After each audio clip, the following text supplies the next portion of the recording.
कैसे हैं प्यारे बच्चों, उम्मीद करते हैं आप लोग बहुत अच्छे तरीके से होंगे और अपने पढ़ाई को अच्छे तरीके से कर रहे होंगे।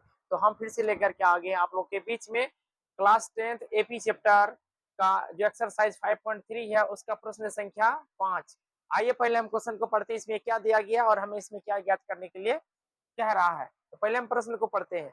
किसी एपी का प्रथम पद 5, अंतिम पद 45 और योग 400 है। पदों की संख्या और सर्वांतर ज्ञात कीजिए। मतलब हमें इसमें जो है प्रथम पद दिया गया है और अंतिम पद दिया गया है और इसका जो योग है कहे तो एसएन का मान दिया गया है। तो हमें इसमें पदों की संख्या मतलब एन का मान निकालना है और इसमें सर्वांतर कहे तो डी का मान निकालना है। तो आइए हम पहले प्रश्न में जो दिया गया उसको हम पहले लिख लेते हैं। उससे पहले हम लिखेंगे सॉल्व।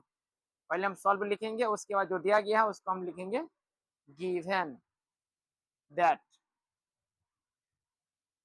प्रथम पद दिया गया 5, तो प्रथम पद को ए से सूचित किया जाता है, तो ए बराबर हो जाएगा 5। उसके बाद अंतिम पद को ए एन से सूचित किया जाता है। अंतिम पद जो है 45 दिया गया है, तो 45 लिख लेंगे और इसका योग एस एन, एस एन का मान 400 दिया गया है, तो 400 लिख लेंगे। और इसमें एन यानी पदों की संख्या मतलब एन का मान निकालना है, एन बराबर वाट।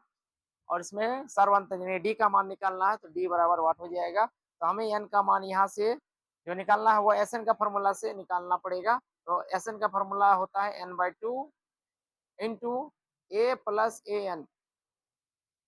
मुझे आशा ही नहीं बल्कि पूरा विश्वास है कि ये भी फॉर्मूला आप लोग को जो है याद होगा। एस एन का 3 फॉर्मूला होता है, जो यहाँ पर जो सबसे छोटा फॉर्मूला है वो हम उसका यहाँ उपयोग करेंगे। पहले एस एन का मान जो दिया गया है 400 उसको पहले लिख लेंगे।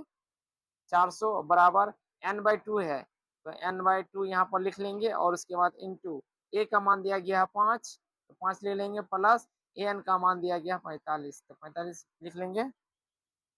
उसके बाद 400 बराबर n/2 है, मतलब यहाँ जो 2 है डिवाइड में है, बराबर के इधर लेके आएंगे तो गुना हो जाएगा।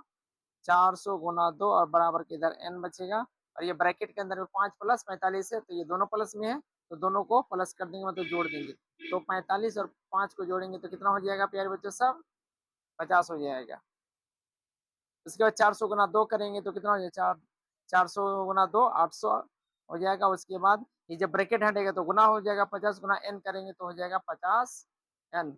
अब हम इसको सीधा करके लिखेंगे 50 n आरएचएस में हो तो उसको हम एलएचएस में लिखेंगे और 800 जो है आरएचएस में एलएचएस में है उसको हम आरएचएस में लिख देंगे। 50 n बराबर हो जाएगा 800।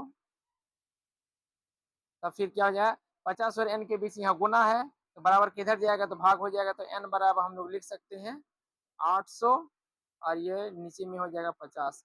जब इसको कटाएंगे तो 0 और 0 कट जाएगा, यहाँ बचा 80 और नीचे में 5 है, तो अगर 5 से भाग लगाएंगे 80 का तो ये 16 बार में कट जाएगा।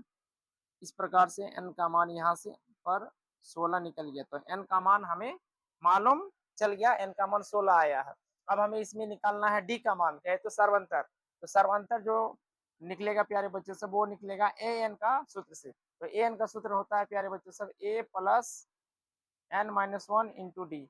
ए एन का मान दिया गया है 45 बराबर ए का मान है 5, तो 5 लिख लेंगे प्लस n का मान निकला 16 -1 तो -1 रहेगा और d का मान निकालना तो d की जगह में d रह जाएगा। और ये 45 5 इधर प्लस में इधर लेके आएंगे, माइनस में हो जाएगा बराबर 16 में 1 हटेगा तो 15 गुना d करेंगे तो 15d हो जाएगा। अब 45 में 5 को माइनस करेंगे तो हो जाएगा 40 बराबर 15d। अब इसको हम सीधा करके लिखेंगे 15d बराबर 40, तो d बराबर हो जाएगा 40/15। 5 से भाग रहे हैं तो 5 3 15 5 8 40, डी का मान निकल जाएगा 8/3, इसलिए डी बराबर 8/3 लिख देंगे। अब हम लोग लिख देंगे लास्ट में, अतः n बराबर 16 निकला है और d बराबर 8/3 निकला। तो ये हो जाएगा हमारा आंसर। बहुत ही शॉर्टकट ये जो प्रश्न था, उम्मीद करते हैं कि ये प्रश्न आप लोग को बहुत अच्छे तरीके से